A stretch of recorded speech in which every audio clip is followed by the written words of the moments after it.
ಅಂತರ್ಯುದ್ಧಕ್ಕೆ ಸಂಬಂಧಪಟ್ಟಂತೆ ಈಗ ನಾವು ಮಾಹಿತಿ ಕೊಡ್ತಾ ಹೋಗ್ತೀವಿ. ಕಾಂಗ್ರೆಸ್ನಲ್ಲಿ ಒಂದು ದೊಡ್ಡ ಬೆಳವಣಿಗೆಗೆ ಮುನ್ನುಡಿ ಬರೆಯೋ ಕೆಲಸವನ್ನ ಸುರ್ಜೇವಾಲಾ ಅವರು ಪದೇ ಪದೇ ಬಂದು ಮಾಡ್ತಾ ಇದ್ದಾರೆ ಅನ್ನೋ ಅನುಮಾನಗಳ ಬೆನ್ನಲ್ಲೇ ದೆಹಲಿಗೆ ರಾಜ್ಯದ ರಾಜಕಾರಣ ಶಿಫ್ಟ್ ಆಗಲಿಕ್ಕಿದೆ. ಈ ಬೆನ್ನಲ್ಲೇ ಡೆಲ್ಲಿಗೆ ಶಿಫ್ಟ್ ಆಗ್ತಾರೆ ಸಿದ್ದರಾಮಯ್ಯ ಅಂತ ಬಿಜೆಪಿ ಮತ್ತು ಜೆಡಿಎಸ್ನವರು ಮಾತಾಡ್ತಾನೆ ಇದ್ದಾರೆ. ಡೆಡ್ಲೈನ್ ಅನ್ನು ಕೊಡ್ತಾ ಇದ್ದಾರೆ.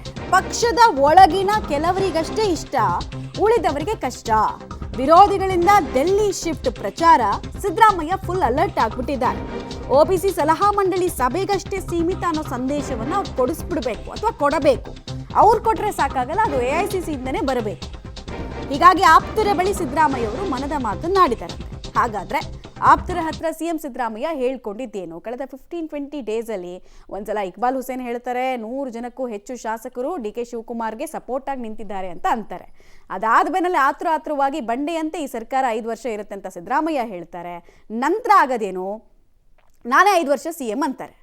ಹಾಗಾದ್ರೆ ಅವರು ಸಿದ್ದರಾಮಯ್ಯನವರು ಆಪ್ತರ ಬಳಿ ಹೇಳ್ಕೊಂಡಿರೋದು ಏನು? ಅವ್ರು ಹೇಳ್ತಾರಂತೆ, ನಾನು ರಾಷ್ಟ್ರ ರಾಜಕಾರಣಕ್ಕೆ ಹೋಗಲ್ಲ. ಇದನ್ನು ತುಂಬಾ ಸರ್ತಿ ಹೇಳಿದ್ದಾರೆ ಈ ಹಿಂದೆನೂ. ನನಗೆ ಭಾಷೆ ಸಮಸ್ಯೆ ಇದೆ, ಹಿಂದಿ ಸಮಸ್ಯೆ ಇದೆ, ಹಾಗಾಗಿ ನಾನು ರಾಷ್ಟ್ರ ರಾಜಕಾರಣಕ್ಕೆ ಹೋಗಲ್ಲ, ನಂಗೆ ಇಷ್ಟ ಇಲ್ಲ, ಆಗಲೇ ಹೋಗಲಿಲ್ಲ, ನನಗೆ ಈಗ ಯಾಕೆ ಬೇಕು ಅಂತ. ಇವರು ಕಾಂಗ್ರೆಸ್ಗೆ ಸೇರಿದಾಗ್ಲೇ ಸೋನಿಯಾ ಗಾಂಧಿ ಅವರು ಒಂದು ಆಫರ್ ಕೊಟ್ಟಿದ್ರಂತೆ, ನೀವು ರಾಷ್ಟ್ರ ರಾಜಕಾರಣ ಮಾಡಿ ಅಂತ.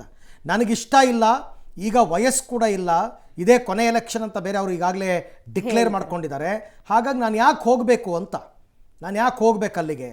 ರಾಜಕೀಯದ ಕಡೆ ಕಾಲಘಟ್ಟದಲ್ಲಿ ನಾನೀಗ ಇದ್ದೀನಿ, ಆಯಿತಾ? ಇನ್ನು ಹೆಂಗಿದ್ರು ಇನ್ನೊಂದು 3 ವರ್ಷ ಇದೆ, ಮುಗಿಸ್ಬಿಡ್ತೀನಿ ಮುಖ್ಯಮಂತ್ರಿಯಾಗಿ, ಗೌರವಯುತ ಸಾರ್ವಜನಿಕ ಬದುಕು ಇಲ್ಲೇ ಮುಗಿಯಲಿ ಅಂತಕ್ಕಂಥದ್ದು ಸಿದ್ದರಾಮಯ್ಯನವರ ಮನದಾಳದ ಮಾತು. ಇಲ್ಲಿ ತನಕ ಆ ರೀತಿ ಏನೂ ಚರ್ಚೆ ಆಗಿಲ್ಲ ಅಂತ. ಯಾಕೆಂದರೆ ಇವ್ರನ್ನ ಒಬಿಸಿ ಸಲಹಾ ಮಂಡಳಿ ಅಧ್ಯಕ್ಷ ಅಂದ್ಬಿಟ್ಟಿದ್ರು ಒಂದು ಟೈಮಲ್ಲಿ.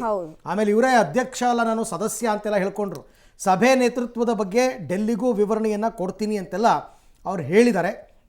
ಸಿದ್ದರಾಮಯ್ಯ ಮಾತುಗಳಿಗೆ ಅವ್ರಿಗೆ ಆಪ್ತರಲ್ಲಿ ಕೊಂಚ ನಿರಾಳ ಆಗಿದೆಯಂತೆ. ಇವ್ರು ಡೆಲ್ಲಿಗೆ ಹೋಗ್ಬಿಟ್ರೆ ನಮ್ಮ ಗತಿ ಏನಪ್ಪ ಇಲ್ಲಿ ಅಂತ ಕೆಲವರೆಲ್ಲ ಅವ್ರ ಆಪ್ತರಿದಾರಲ್ಲ, ಬ್ಯಾಟಿಂಗ್ ಮಾಡ್ತಾ ಇದ್ದವರು, ಮೌತ್ ಪೀಸ್ ಆಗಿದ್ದವರು. ಸೊ ಹಾಗಾಗಿ